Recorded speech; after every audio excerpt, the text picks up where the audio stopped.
La séquence suivante nous amène sur la manière de quantifier les problèmes de santé. Vous savez que l'épidémiologie a quand même pour but de mesurer les problèmes de santé, les facteurs qui sont associés à ces problèmes de santé. Et donc, on va vouloir avoir une information sur différentes variables que sont le sexe, les catégories d'âge, le niveau social, le niveau professionnel. Et donc, on doit quantifier ça sur base d'indicateurs ou d'indices. Et l'épidémiologie a besoin de produire toute une série d'indicateurs. Et ces petites séquences a pour objectif de vous présenter simplement les types de mesures en épidémiologie, où en épidémiologie, on va travailler essentiellement avec des proportions, des ratios, des cotes, des indices et des taux.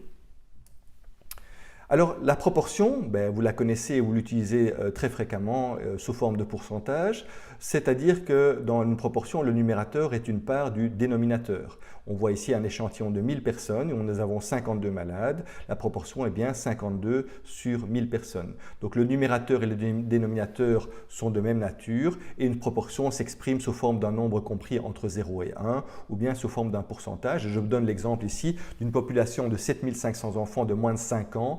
On constate dans cette population 5300 enfants sont correctement vaccinés contre la rougeole. Donc la proportion d'enfants vaccinés contre la rougeole dans cette population est de 5300 sur 7500, donc de 70,7%. Cette proportion est appelée la couverture vaccinale.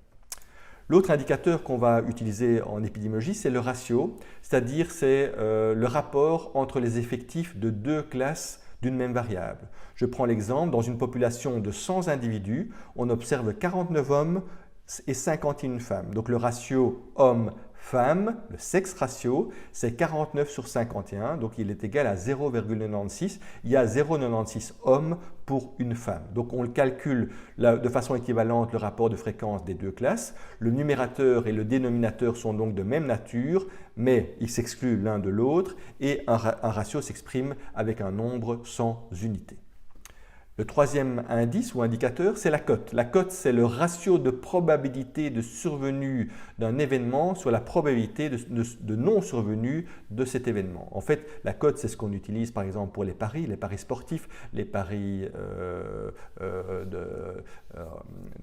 pour les chevaux, etc. Donc c'est un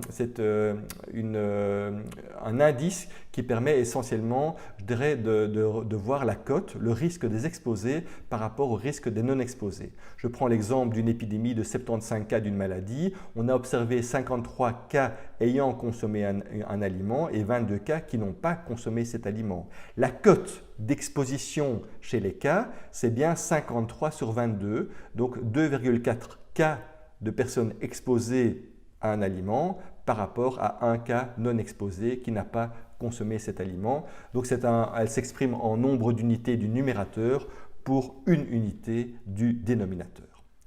L'indicateur suivant est l'indice. L'indice est le rapport de deux effectifs qui sont de nature complètement différente. Je prends l'exemple du nombre de lits d'hôpital sur le nombre de lits de médecins. On utilise beaucoup ça en santé publique pour simplement évaluer la performance d'un système de santé. Le nombre d'individus par foyer, le nombre de réfugiés par agent de santé communautaire, etc., etc.